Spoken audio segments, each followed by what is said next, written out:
430i Convertible.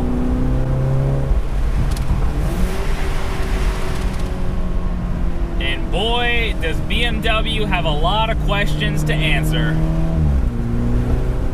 First off, what's in a name? I ask that because BMW has again retooled their naming conventions, and most people may have no idea what a 430i is. I had to double check before I hopped in this car just because I wasn't entirely sure myself. So what is it? The 4 Series is BMW's coupe version of the 3 Series.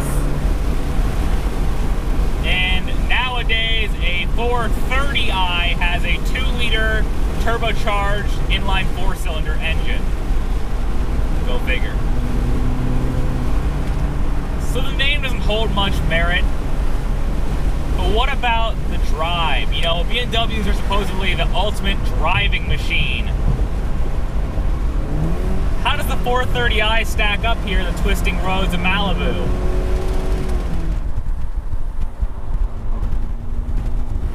This engine has loads of grunt, and I wasn't sure at first just because this car is very, very heavy. It has a very large folding hardtop mechanism which is stored in the trunk in a very elegant fashion, but that all says heavy, heavy, heavy. And I thought at first with the 4-cylinder engine it would be, well, slow. But it's not. This is definitely more than fast enough for the daily drive. My butt dyno says this thing's doing 0 to 60 in about 6 seconds flat, and it's doing the quarter mile in a low 14-second range. So it's definitely no slouch. Winding roads like this used to be a strong suit for BMWs. They would really come alive with really excellent handling, really good steering feel. But it seems like the BMW of today has kind of forgotten what the BMW of yesteryear was all about and what made the brand have such an enormous cachet in the enthusiast world. You know, I've been disappointed by recent BMW products. Their switch to electric power steering has been, frankly, embarrassing. It's not been a very well-executed transition from hydraulic power steering to electric power steering. I've knocked a lot of modern BMWs for that exact reason.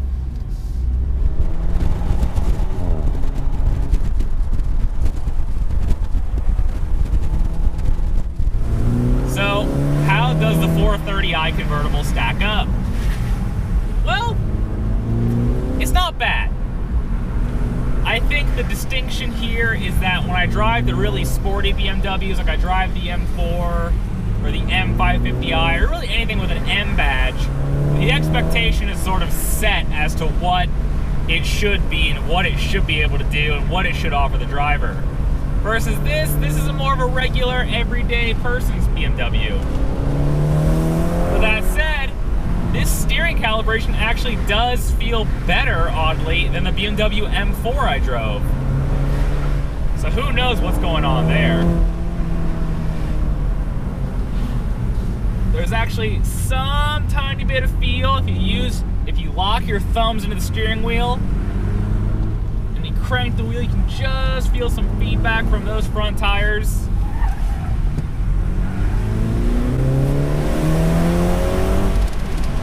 Suspension tuning likewise is pretty good. A sports car or a track day monster this is not, but it's not trying to be.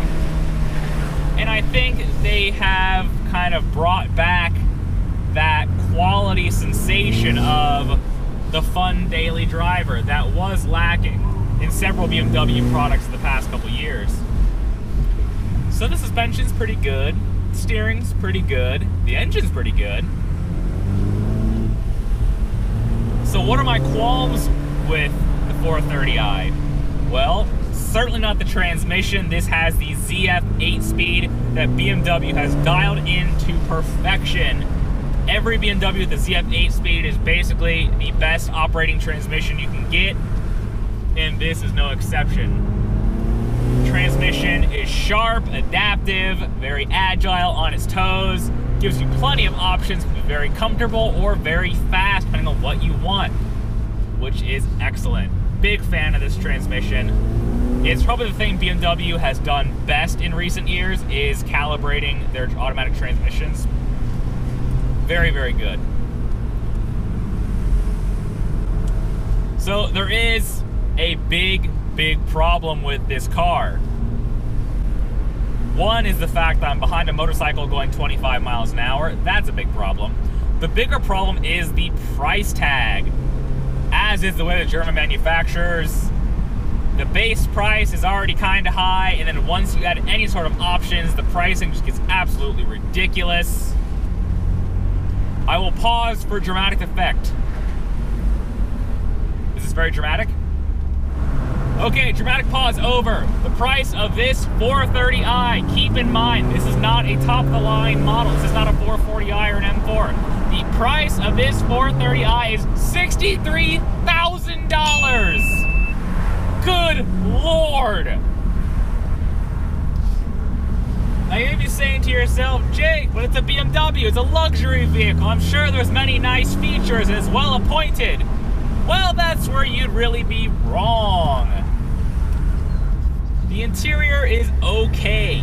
It would be pretty good for, it would be actually, I take that back, it would be great for a $40,000 car. Like an absolute base model 4 Series.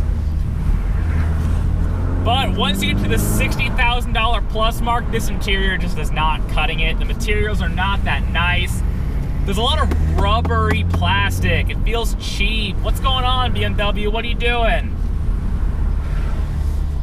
And it's embarrassing because I own 2 BMWs right now, and I grew up in a kind of a BMW family, sorta. And you think, like, I should like their vehicles, but they keep messing things up.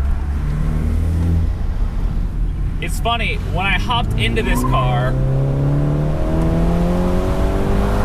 I thought to myself, wow, this feels exactly like the $34,000 Mazda I was in a little while ago. The interior materials, what the styling, it all feels very similar to that Mazda, which costs half as much.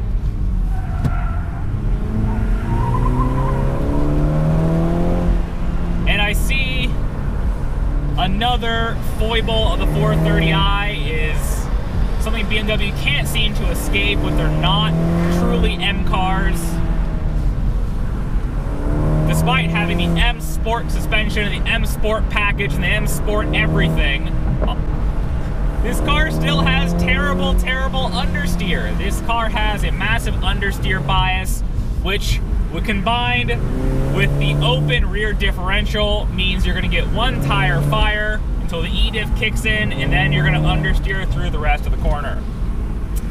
Oh boy.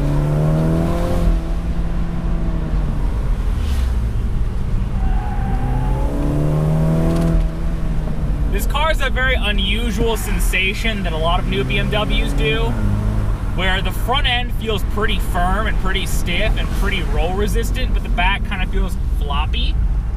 And in previous cars, it's been a case of BMW putting a massive front sway bar on the cars to make them understeer, make them safe, make them null. And I think this is falling into the same trap, where this feels like a fun platform, it feels solid, and other than chintzy interior, it feels like a pretty nice place to be, and the suspension ride quality is nice, so presumably the shocks are fine. But the understeer bias just kind of kills any semblance of fun this thing could be having.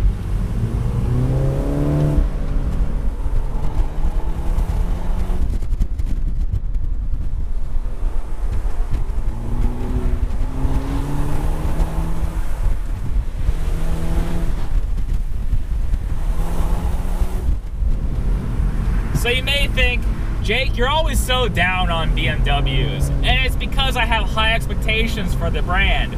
I've seen what they can do when they get it right, but I've also seen what happens when they get it wrong, and it seems like these days, more often than not, they're getting it wrong more than they're getting it right.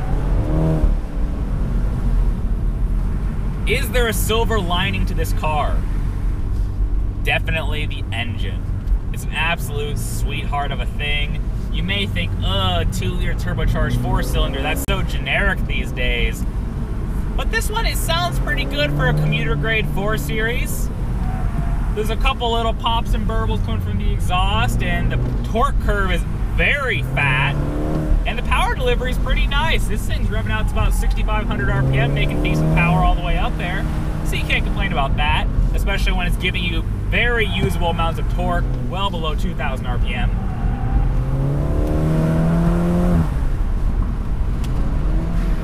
So you pair that stout engine with the excellent transmission, and you basically have a powertrain that's waiting for the suspension to catch up.